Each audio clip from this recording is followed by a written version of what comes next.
માં ભારતીય ક્રાંતિવીરોની શહાદતને નમન કરવાના પાવન અવસર નિમિત્તે વીરાંજલિ ડાયરો 2.5નો ભવ્ય કાર્યક્રમ સાણંદ ખાતે યોજાયો હતો. વીરાંજલિ સમિતિ છેલ્લા 18 વર્ષથી શહીદોની વીરતા અને બલિદાનને દેશભક્તિ ગીતો દ્વારા શ્રદ્ધાંજલિ અર્પણ કરે છે. વર્ષ 2026માં વંદે માતરમ ગીત રચનાના 150 વર્ષ પૂર્ણ થવાના અવસરે આ વખતે વીરાંજલિ 2.5ને વિશેષ ભવ્યતા સાથે ઉજવણી કરવામાં આવશે. ભાજપના યુવા નેતા પ્રદીપસિંહ વાઘેલાએ આ અંગે માહિતી આપી હતી. આ કાર્યક્રમમાં ગુજરાતના ખ્યાતનામ કલાકારો જેમ કે કીર્તિદાન ગઢવી, માયાભાઈ આહિર, સાયરામ દવે અને અલ્પા પટેલ ડાયરા મારફતે શહીદોની શૌર્ય ગાથાઓ રજૂ કરશે. આ કાર્યક્રમમાં મેર રાસ, દીકરીઓ દ્વારા તલવાર રાસ તેમજ આકાશમાં ભવ્ય ડ્રોન શો મુખ્ય આકર્ષણનું કેન્દ્ર બનશે. નમસ્કાર.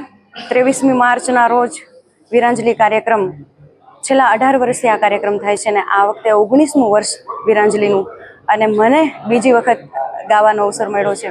તો ખાસ કરીને આ દિવસ એટલે શહીદોને યાદ કરવાનો દિવસ છે, એમને શ્રદ્ધાંજલિ આપવાનો દિવસ છે. ઘણી બધી એવી ગાથાઓ છે, ક્રાંતિવીરોના ગીતો છે, દેશભક્તિના ગીતો છે જે આ મંચ પરથી રજૂ થશે. તો યુવાનો માટે હું ખાસ એટલું કહીશ કે વીરાંજલિ કાર્યક્રમમાં અચૂકથી પધારો, કારણ કે એવી ઘણી બધી વાતો છે જે આપણને પ્રેરણા આપશે, આપણને બળ આપશે અને દેશ માટે જે યુવાનો, જે શહીદો થયા છે, જેમણે દેશ માટે બલિદાન આપ્યું છે, એમની કેવી કેવી ગાથાઓ છે એ આપણને વીરાંજલિના મંચ ઉપરથી જાણવા મળશે. આપણા સાણંદ ગામને આંગણે આમ તો વીરાંજલિ કમિટી અને પ્રદીપસિંહજી વાઘેલા છે, આ છેલ્લા 18 વર્ષથી આ વીરાંજલિનો કાર્યક્રમ કરે છે અને આ કાર્યક્રમથી આ દેશના યુવાનોની અંદર, દાખલા કે હું કહીશ કે ભગતસિંહ જો માફી માગી લે તો એને ફાંસી નહોતી મળવાની, પણ ભગતસિંહે જે વિચાર કર્યો કે હું જો માફી માગી લઈશ અને હું એક છૂટી જઈશ અથવા તો મને છોડી મૂકવામાં આવશે તો મારા દેશના યુવાનોની અંદર જે ઉર્જા છે એ ખતમ થઈ જશે કે ભાઈ ભગતસિંહ પણ પાછા ફરી ગયા તો મને ભલે ફાંસી મળે તો મારા ઘરે ઘરેથી એક એક ભગતસિંહ ઊભા થશે.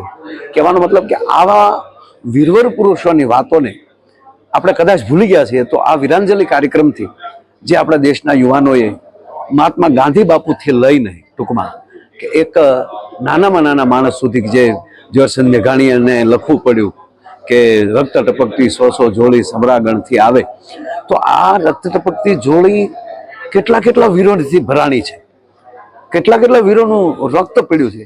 એવા પાત્રોને ગોતીને આ વીરાંજલિ કાર્યક્રમ દ્વારા ગુજરાતના અને ભારતના દરેક યુવાનોના હૃદયમાં આ વાતને પહોંચાડવાનું અને આ દેશની અંદર રાષ્ટ્રપ્રેમ, માતૃભાવ, ભારત માતા પ્રત્યે આપણો જે માતૃભાવ કેમ પેદા થાય અને રાષ્ટ્રપ્રેમ કેમ પેદા થાય એના માટેનું ઉત્તમ કોઈ ઉદાહરણ થતું હોય તો આ વીરાંજલિ કાર્યક્રમ થાય છે.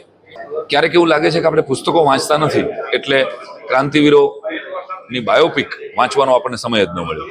એટલે શીખવવાનું હતું એવું ઘણું આપણને પાઠ્યપુસ્તકો દ્વારા પણ આઝાદીના ઇતિહાસમાં શીખવવામાં ન આવ્યું.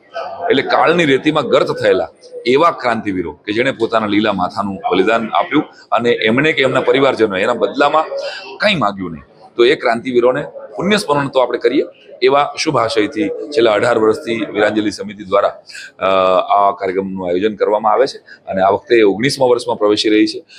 વીરાંજલિ ડાયરામાં કીર્તિદાનભાઈ, માયાભાઈ, રાજભા અને અલ્પાબેન સાથે હું આ કાર્યક્રમના ખૂબ નવી વાતો કરીશું. ક્રાંતિ ગાથાના ગીતો ગુજરાતી ભાષામાં લખવાનો મને પહેલી વાર મોકો મળ્યો. ઘણા બધા ગીતો આ નિમિત્તે લખાયા અને આ મંચ એકમાત્ર મંચ છે કે જ્યાંથી એવા કેટલા બધા પ્રસંગો અને એવા કેટલા બધા ગીતો અને કવિતાઓ પહેલી વાર રજૂ થશે. તો આપ સૌને 23મી માર્ચે પધારવાનું હાર્દિક નિમંત્રણ પાઠવું છું.